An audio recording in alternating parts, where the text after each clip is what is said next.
Do you ever open your analytics, stare at the dozens of charts and graphs, and leave more confused than when you started? Today, I'm going to show you how to replace all of that noise with a simple 5-number dashboard that will tell you more about your business's health than a 1,000-page report. Believe it or not, the most important aspects of checking the entire health of your service business, from attracting strangers to keeping happy clients, can be understood by tracking just 5 core metrics. And don't worry, because they are simple percentages that answer simple questions. Are people interested? Are they taking the next step? Are they buying? And are they coming back? That's it. So, if you are ready, I'm about to give you the simple, stress-free framework you've been searching for. When you look at successful service businesses, there are exactly 5 metrics that seem to matter most. Everything else are also useful, but they honestly don't add much actual, tangible results to your business. And here are those 5 numbers in the order your customers actually experience them, so it makes sense. First, your main page conversion rate. Fancy name? Simple concept. Out of every 100 people who land on your main page, how many actually do what you want? Fill out your form, download your thing, book a call, whatever. For most service businesses, you want this around 3 or 4 out of every 100. If it's consistently under 2, something's wrong with your message. 2, form abandonment. This one's sneaky. How many people start filling out your contact form but never finish it? Most business owners have no idea this is even happening. If people are starting your form but bailing halfway through, it's probably too long or asking for weird stuff like their social security number on the first date. 3, your welcome email performance. When someone signs up for your stuff, you probably send them some automatic emails, right? How many people actually open that first email? Click on anything? Make it to email number 3? This sequence is usually your best shot at turning a stranger into a customer, but it's easy to set it up once and forget about it. Number 4, lead to customer conversion. Of the people who raise their hand and say, "I'm interested," how many actually hire you? If you're getting lots of leads but nobody's buying, the problem isn't your marketing, it's your sales process. And finally, 5, customer lifetime value. Do your customers hire you once and disappear, or do they come back and send their friends? This tells you if you're actually solving problems or just collecting one-time payments. Can we talk about vanity metrics for a second? These are the numbers that make you feel good but don't actually mean anything.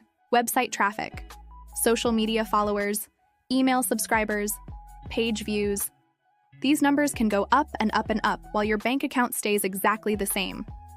I know a guy with 2,000 Instagram followers who makes 6 figures. I know another person with 50,000 followers who can barely pay rent. The difference? One focuses on getting people to take action. The other focuses on getting likes. Your ego wants big traffic numbers. Your bank account wants conversion numbers. Pick which one you care about more. I have a whole video on vanity metrics and all the traps I find many services falling into. The link is in the description. Okay. So at this point, you probably already have everything you need. Google Analytics shows you how many visitors turn into leads. Your email platform shows you open rates and click rates. Your CRM or even a basic spreadsheet can track how many leads become customers. The problem isn't the tools. The problem is we're looking at the wrong things inside those tools. It's like having a perfectly good flashlight, but pointing it at the ceiling instead of where you dropped your keys. So, before we wrap up, I want to point out this mistake that I've seen many services make with their analytics, okay? They start tracking these numbers and then check them 17 times a day. Then they panic when something drops 2% and start changing everything. Stop doing that. Pick one day a week, same time. I like Friday at 4 p.m. because it gives you the weekend to think without the pressure to fix everything immediately. Spend 15 minutes. Look at your 5 numbers. Write down what you see, not what you're going to do about it, just what happened. Email opens dropped this week. Landing page conversions went up. Got more leads but fewer bookings. That's it. Okay, let me give you one more tip. Numbers bounce around. If your email open rate drops from 25% to 22% one week, that's probably just Tuesday being Tuesday.